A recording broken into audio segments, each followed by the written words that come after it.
Hello. Hi. There's two extreme reactions to the book of Revelation. In the previous segments we've talked about why some people react so negatively to the book and leave it behind. That's an extreme reaction. And then there's the other reaction, which is to be so preoccupied with the book itself and its contents and its symbolisms that you can't think of much else. It completely wraps you up. And it's a powerful book, and so you can understand both reactions. But I would have a bigger problem with the first reaction, which is leave it alone completely, like many ex-Jehovah's Witnesses are prone to do, because in the book itself you have the reason. And I'd like to read you just the intro, because the intro, the first 3 verses, can change the entire approach to how you read the book and how you understand it. So let me read from the ESV.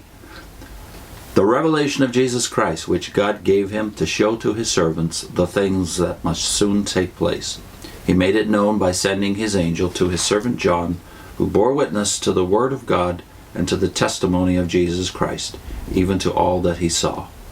Blessed is the one who reads aloud the words of this prophecy, and blessed are those who hear and who keep what is written in it, for the time is near.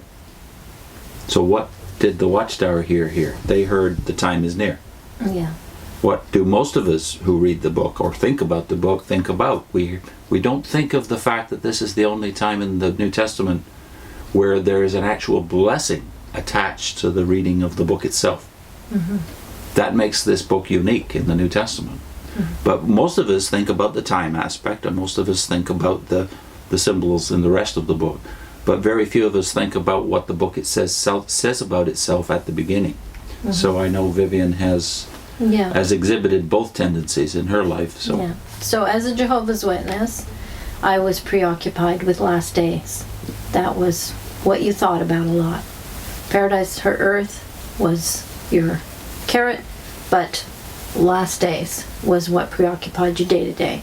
The stick. You know, we're in the last days. And when we left the witnesses, I had a bad taste in my mouth for that whole scenario business about we're in the last days. And I found a lot of Christians had that same preoccupation, and it prevented them from really doing anything good. You know, it so occupied their minds that they were of little use otherwise. So I think there's a danger in that, but I did the swing and I just avoided the book of Revelation. Now, because as a family we read the Bible every year, I did read it every year.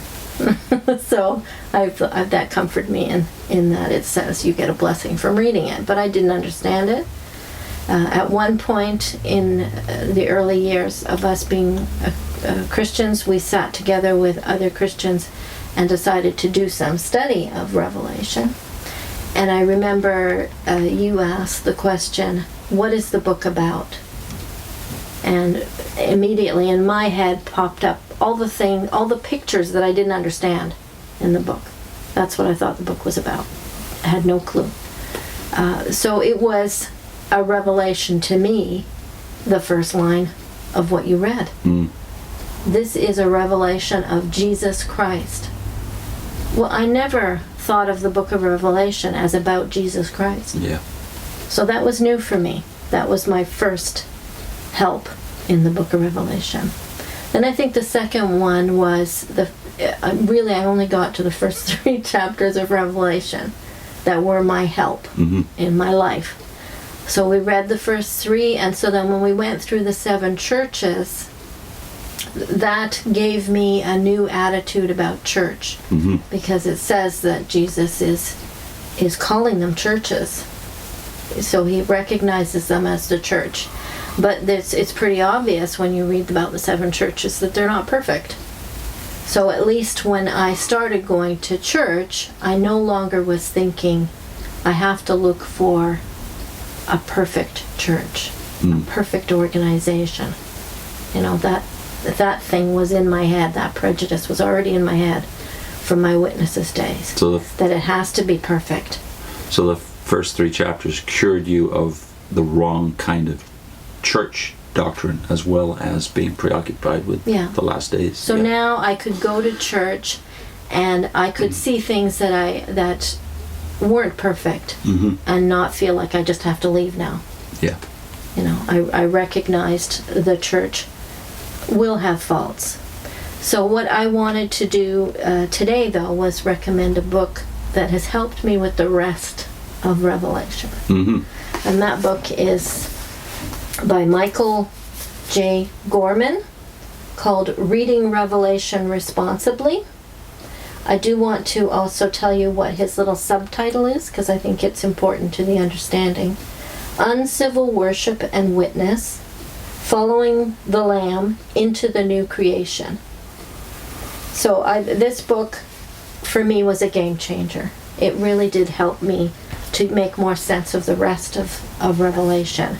So I would say the benefit of the book is that it tells you that the book of Revelation is good for Christians in every time frame. It doesn't matter when you lived as a Christian, that book was a blessing and a benefit. And it helped you in your living. Following the Lamb Yeah. in every generation. So the phrases that I would say helped me, because he says the book is also a warning to every generation of Christians. The phrases that helped me, that I've kind of picked out as the main points in the book, is counterculture, nonconformity, and resistance.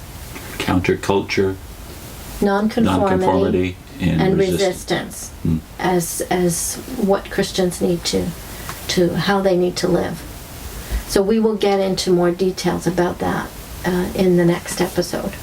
Yeah, it's important to say too, I think, in thinking about how you want to study, or if you want to study the book, that I did mention this in a previous video as well, that John Stott talks about we've got to get past our prejudice against the first 3 chapters, because if we don't get the first 3 chapters in the 7 churches, as you just said, we'll have wrong expectations about the rest of the book.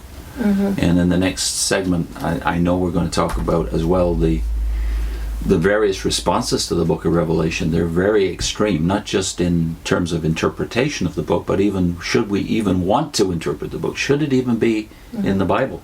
And it's throughout history there has been these kind of reactions to the book. Yeah, next segment, right? Yes.